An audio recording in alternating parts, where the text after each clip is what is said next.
Jaalalli samiirraa harkisee si buusee ilmaan addaam hunduu si gaaddisiisee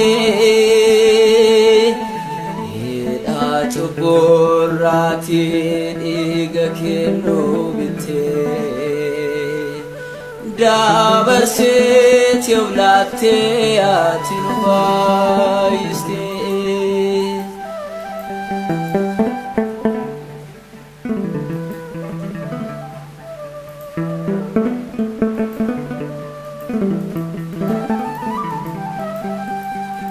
Bitaa fi mirgattee kan daddarbaatamtee isa kubee kaasuuf fannoo jiidhaa baattee.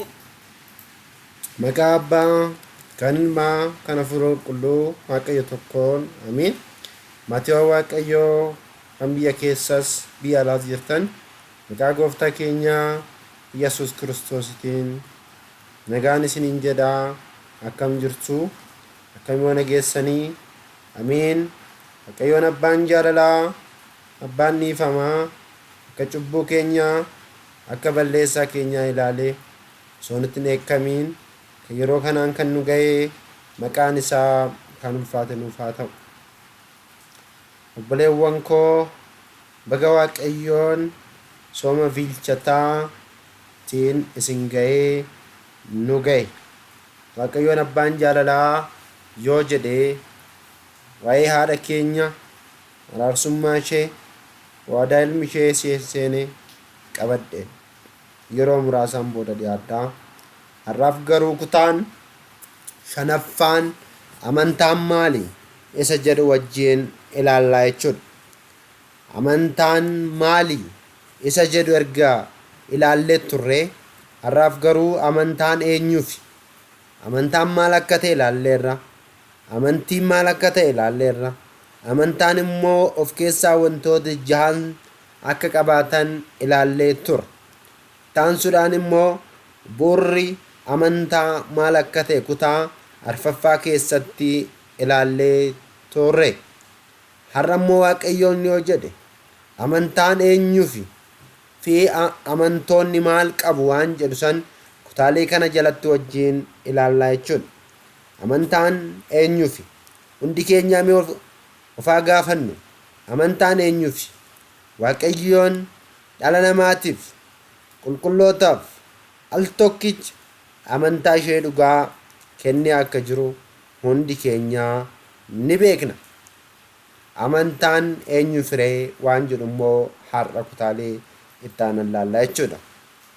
Amantaan eenyuufi? Uumamni hundinuu uumaa isaa ni beeku. Uumamni hundinuu iyyuu Waaqayyoon akka beekan uumaa isaanii eenyu akka ta'e ni beekaa jechuudha. Fakkeenya yoo fudhanne hariiroowwan dhalli namaa yookiin uumamni hundi isaatu iyyuu waliin qabu hin cabsine jechuudha. Hariiroo kana kan cabsee argamee dhala namaa qofaa jechuudha. Uumamni uumaan uume gaarii fi hir'ina kan hin qabne akka ta'e Waaqayyoo Macaafaa seera uumamaa boqonnaa 1:31 irratti akkana jedha. Waaqayyoon kan hojjete hunda ilaalee baay'ee gaariis ture jedha. Waaqayyoon wanti uume hundi isaatiyyuu gaarii akka ta'e, wanta dhala namaatiif faayidaa kennu akka ta'e Waaqayyoon Macaafa Qulqulluu irratti nuuf ibsee jira jechuudha. Uumamni hundi isaatiyyuu Waaqayyoodhaaf akka abbooman immoo kitaaba qulqulluu irraa haa ilaallu.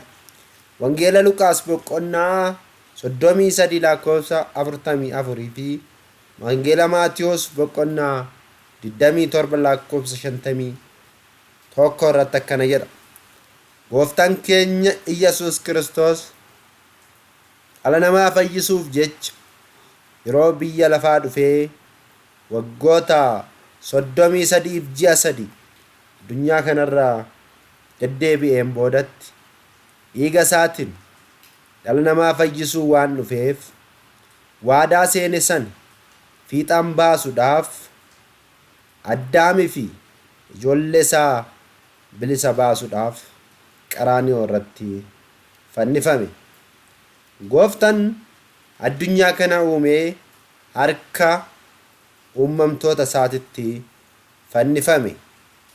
Gooftaan addunyaa kana biqilootaan uwwisee, addeessaan uwwisee, qilleensaan miidhagsee qullaasaa qaraaniyoo irra dhaabate. Uumamtoonni garuu fakkeenyaaf aduun ni dukkunoofte, addeessi dhiiga kan uffatte, urjiinis kan harcaan kan fannifame eenyu akka ta'e waan beekaniifidha. Laalaa obboleewwan koo, aduun har'a nuti aduun yookiin lubbuun qabdu waan tokko hin beeknu jennee yaannu uumaan eenyu akka ta'e waan barteef ni dukkanoofte. Qullaa'uu, uffata dhabuu gooftaa ishee namoonni akka nagarreef isheenis kan fannifame eenyu akka ta'e waan beektuuf qullaa gooftaa nu qullaa turree Addaamii fi ijoollee isaa oolchuuf jecha gooftaan keenya Kiristoos yeroo fannifametti aduun ni dukkanoofte. Addeessis dhiiga uffatte, urjiinis ni harcaate, warroonni du'anis du'aa ka'anii.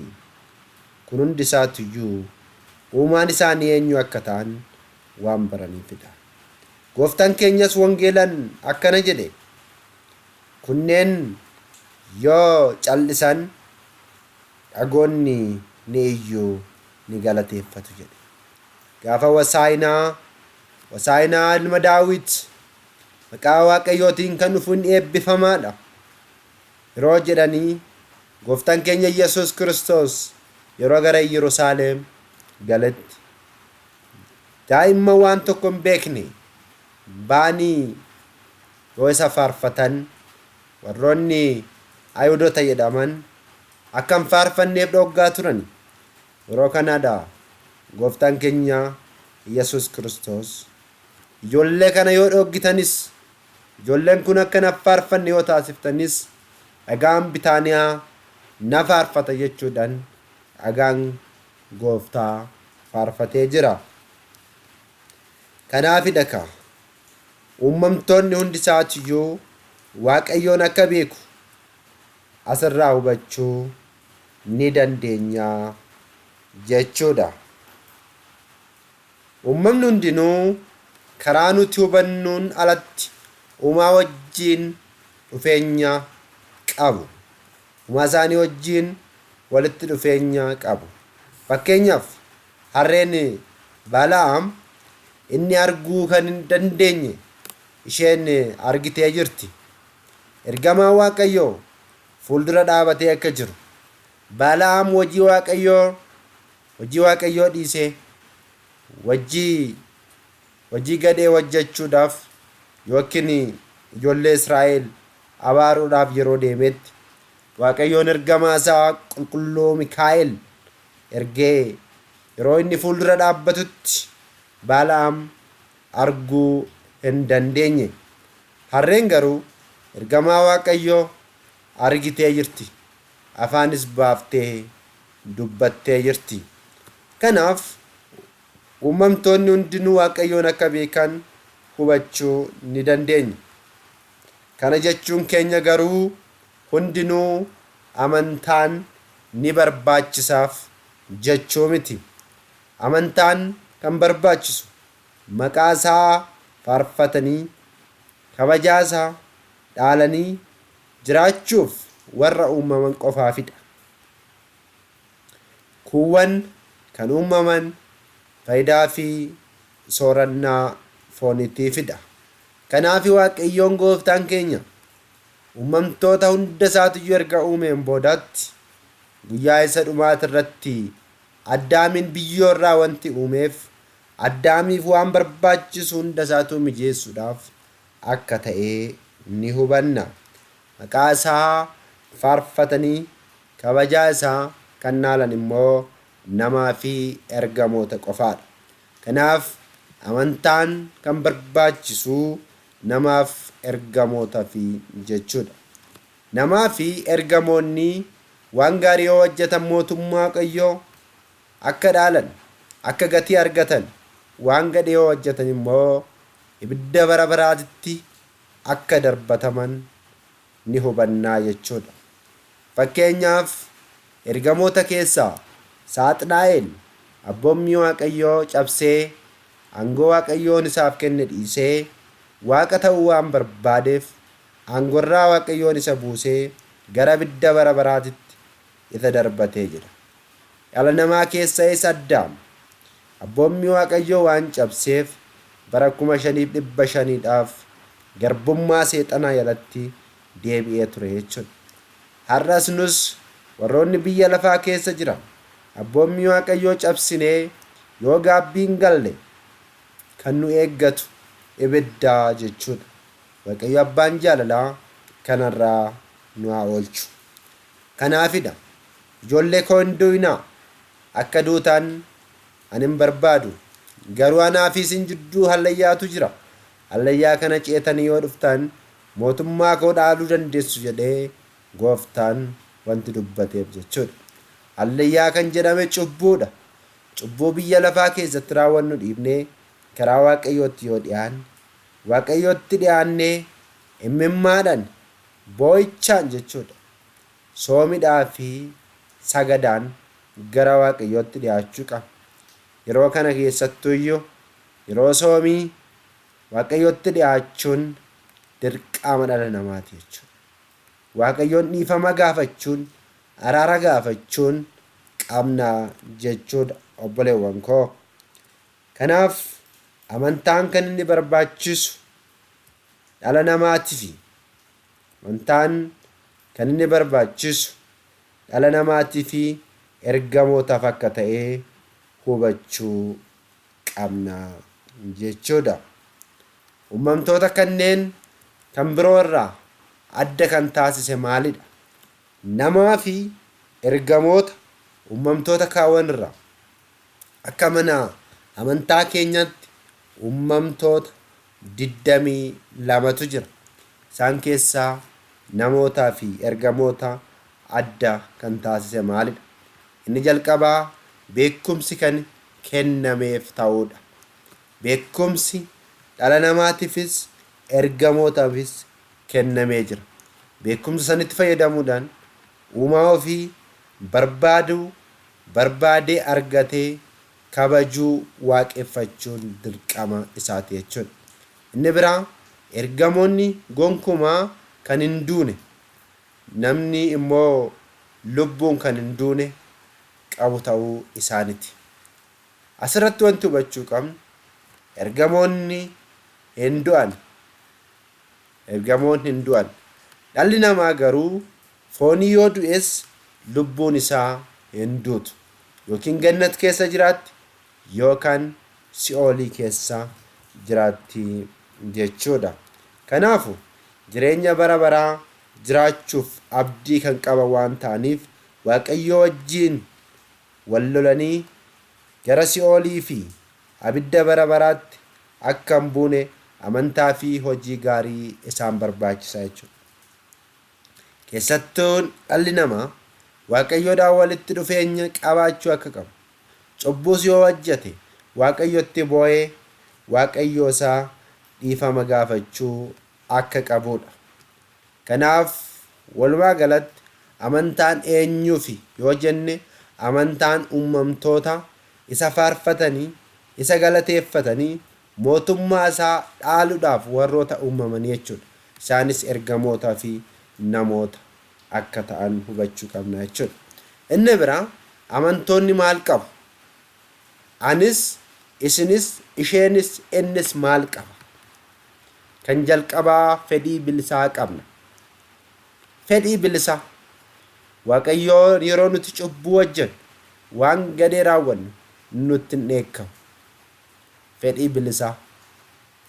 Uumaan dirqamaan akka isaa amannu hin taasifne. Namoota meeqatu waaqayyoon hin jiru jechaa jira. Namoota meeqatu waaqayyoo irratti waan gadee haasa'aa jira. Waaqayyoon garuu akka waan hin nageenye cim jedhe. Kana jechuun immoo waaqayyoon hin dhaga'u jechuu miti. Waaqayyoon fedhii bilisaa waan nuu kenneef jechuudha. Namni wanta tokkoof kan bitamu jaalatee fi eeyyameeti. Kanaaf waaqayyoon dhala namaatiif fedhii bilisaa laatee jechuudha. Addaam isa balasii yoo nyaate maaltu akka isa mudatu, yoo nyaachuu baate kabajaa akkamiitiif akka ga'u itti mul'isee bilisummaadhaan osoo dhiisuu baate nyaachuu isaan dura uumaan orguun hin danda'amu ture. Laalaa bilisaan yoo nyaatte du'a bara baraa duuta, yoo nyaanne immoo jireenya bara baraatti argatta jedhee Addaamitti itti himee ture waaqayyoon. Addaamin garuu fedhii bilisaa fayyadamee waan nyaateef fedhiin bilisaa isaa kun immoo Addaamin akka inni du'u isa taasise. Inni biraa immoo filannoodha. Fedhii bilisaa kanaan nu fayyada jennee kan filanne akka hojjennu mirgi nuuf kennamee jira. Garuu wanti cimu obboleewwan koo isa sadaffaarra jirudha jechuudha. Kanaaf inni kun immoo inni sadaffaa irra jiru maal jedhaa? Itti gaafatamummaa. Inni sadaffaarra jiru itti gaafatamummaa. Itti gaafatamummaa jechuun fedhii bilisaa isaatti fayyadamee filatee murtii murteesseef itti gaafatamummaa kan fudhatu matuma isaati. Fedhii bilisummaa isaatti fayyadamee filatee murtii murteesseef itti gaafatamummaa kan fudhatu matuma isaati. Namni jecha waaqayyoon dhaga'uu dhiisuudhaaf murteesseen booda hin dhageenye waan ta'eef akka nutti hin murteessine jechuu hin danda'u. Mirgas hin qabu. Manni kiristaanaa karaa jireenya uumaa wajjin kan wal qunnamsiistu balbala samii waan taateef guyyaa guyyaadhaan deemnee itti gaafatamummaa lubbuu keenyaa haa hubannu. Kanaan yaa obboleewwan koo fedhii bilisaas qabna, mirgas qabna. Sadaffaa irratti garuu waan gaarii yoo hojjenne waan gaarummaa saniif gatiitti arganna. Waan gadee yoo hojjenne waan gadee saniif immoo akkasuma gatii itti arganna waan ta'eef yeroo hojii gadhee hojjennus wanta nu fayyaduu fi wanta nu fayyadne adda baafnee beekuu akka qabnu hunda keenyarraa eeggamaa jechuudha. Waaqayyoon abbaan jaalalaa humnaan dhala namaan bulchine. Abbaa jaalalaa waan ta'eef, abbaa dhiifamaa waan ta'eef, yoo balleessines ijoollee isaa waan taaneef nun dagatu waan ta'eef karaa isaatitti dhiyaannee balleessaa keenyaaf immoo waaqayyotti boonyee isa dhiifama gaafachuun hunda keenyarraa eeggamaa jechuudha. Kana jechuun waaqayyoon abbaa jaalalaa akka ta'e akka hubannuufidha. Kanaaf yaa obboleewwan koo waaqayyoon dhala namaatiif mirga akka kenne hubannee mirga keenyaas sanii fayyadamnee mootummaa waaqayyoo akka dhaallu abbaan jaalalaa nu hunda keenya nu haa qarqaaru. Waaqayyoo yoo jedhe kutaa itti aanuudhaan walitti deebinaa. Keessattuu kutaalee itti aanan keessatti amantaa kiristiyaanaa isa jedhu wajjin ilaalla. Namoonni baay'een amantaan kiristiyaanaa kan inni dhufee Yesuus Kiristoos erga biyya lafaa kanarratti wangeela barsiiseen booda jedhanii warroonni haasa'an. Amantii musliimaa keessas gaafiin kun yeroo baay'ee irra deddeebi'ee waan ka'uuf Amantaan yoom akka jalqabe kutaalee darban keessatti ilaallee turre. Maqaan kiristaana jedhu hoo yoom jalqabame isa jedhu immoo kutaalee ittaanan keessatti wajjin ilaalla. Jaalalli Abbaa, Ilmaa, Hafuura Qulqulluu hunda keenya wajjin haa ta'u. Araarsummaa fi eeggumsi ergamootaa, araarsummaa fi eeggumsi haadha keenya Dubroo Maariyaam hunda keenya wajjin haa ta'u. Nagaan naa tura.